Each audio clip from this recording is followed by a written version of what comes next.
Welcome back. Governor Greg Abbott is calling lawmakers back to the state capitol to once again consider his proposal to offer Texas families school choice. While the controversial measure fell short of passage during the regular session, Abbott is clearly hopeful he can convince enough rural House Republicans to buck the desires of their influential school district superintendents and fall in line.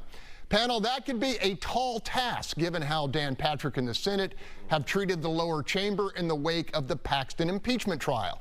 Agree or disagree? You can answer that if you'd like, Sergio Lira, but you are a PhD in education. So how do you see this issue? Well, on this issue, I think I agree with you.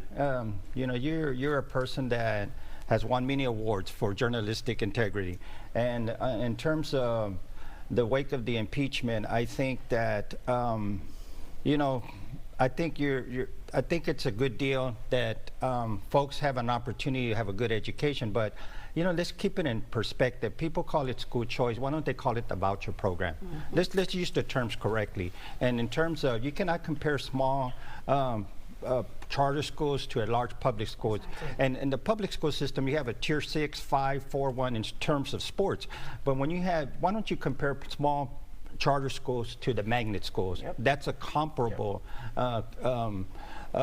comparison. But to say that we're going to help these kids and have a better opportunity, public school already has school choice. It's built in. All right, I'm gonna put it this way. The most compelling argument I've heard for school choice is parents should have the opportunity to choose an environment where their kids can thrive. And there are environments where kids cannot thrive throughout this state. And that flexibility should follow the child. Holly, did I articulate that correctly? I think so. And polls have shown repeatedly that the public, by and large, supports some sort of school choice program, and that includes minority communities. I would say the school choice issue was a huge factor in getting Ron DeSantis elected the first time in Florida. It was a neck-and-neck race there, and because of his support for school choice, that really put him over the edge with minority voters in that state. Parents would like to have the opportunity to choose for their child. The parent is the one who knows what's best for that child, and not every huge school works for every kid. Some environments are detrimental to kids, and so suggesting that this giant 3,000 student campus can meet the needs of every student is unrealistic. Okay, our Sunday survey, got to get that in. 75% support choice, 26%. Actually, be 25. Get my math right. That's what we're seeing right now. Tamara Bell, you've been in the classroom and you have dealt with neighborhoods all over this city that depend on public schools. You're against this. The reason I'm against this is because you're not comparing apples to apples. When you have a KIPP or you have a charter school, they get to select their population. When you have a neighborhood school, a school that's big, they have to take anybody who's zoned to that school. Now, Sergio brought up a very good point.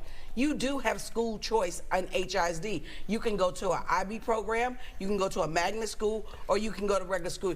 If you qualify, you can already do that. I think that if you go to this school choice, I just came back from my hometown, Gary, Indiana. They went to that. It has decimated the city because the people are going to move where their schools are. They can't afford to be driving 50 miles and 100 miles away. I don't think this is right. I don't think that it is fair. And in the rural towns, most of the livelihood is the school district. And I hope the House speakers don't let the fools that just screwed y'all in the trial talk y'all into screwing your community that put you there. 30 seconds.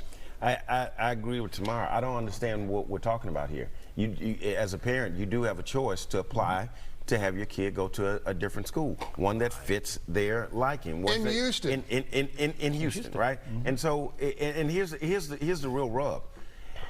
You can give choice all day. Schools can only take so many kids. So you can pass this legislation if you choose. When a school gets to 100, it gets to 100. So how much choice is left in a school that has 100 seats and 150 people want to go there? Well, we'll talk more about this in overtime. I want to give Gary Pollan 30 seconds. Yeah, look, if you look at, you want to talk about HISD? I deal with HISD students when I do my juvenile cases, and I got kids that are juniors and sophomores who read at a third grade level. who do math at a 4th grade level? How did they get advanced in our public schools? So we are failing those children. That's why they end up with a life of crime. And that should be the focus. So the choice. The focus should be raising education. Yeah, but it's not magnet schools. It's choice for like regular students who are not getting an education, or special education students who HISD historically has just ignored and neglected. There should be choice, and we can have a limited choice program. However, I agree with you. If we don't solve the rural education issue as part of this, it's not passing the House. So those folks are going to get a voucher to go to private schools, right? Leave it there. They're going to be accepted and they're going to feel They're not getting welcome. education. Hold on, we're gonna go to break, you guys. Still